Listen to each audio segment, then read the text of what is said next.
به نام خدا. مبحث اندازه‌گیری. در ابتدای مبحث اندازه‌گیری زاویه با شکل‌های ساده‌ای نظیر این شکل‌ها روبرو هستیم. می‌بینیم که زاویه‌های خواسته شده در این شکل‌ها رو به دست بیاریم.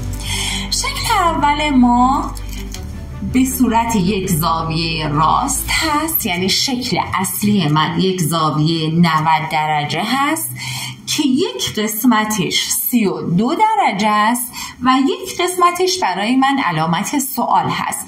پس من از 90 درجه در واقع 32 درجه شو دارم. پس از 90 درجه 32 درجه رو بر می دارم. هرچی که باقی میمونه میشه برای این قسمتی که برای من نامعلوم هست 58 درجه. پس قسمت علامت سوال من شد 58 درجه. شکل دوم من، زاویه اصلی من زاویه نیم صفحه هست، یعنی 180 درجه است. من از 180 درجه 56 درجه شو دارم. پس بر می دارم. هر چقدر که مون برای زاویه نامعلومم هست 124 درجه. پس قسمت نامعلوم من شد 124 درجه.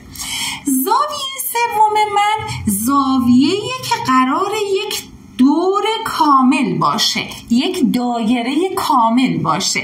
یک دور کامل من یعنی 2 تا زاویه نیم صفحه. 2 تا زاویه نیم صفحه میشه زاویه تمام صفحه، یعنی زاویه 360 درجه. بچه‌ها یک دور کامل یعنی یک دایره همیشه 360 درجه هست. پس از 360 درجه من 210 درجه شو دارم بر می دارم. هر چقدر که مون زاویه باقی مونده من هست. به همین سادگی.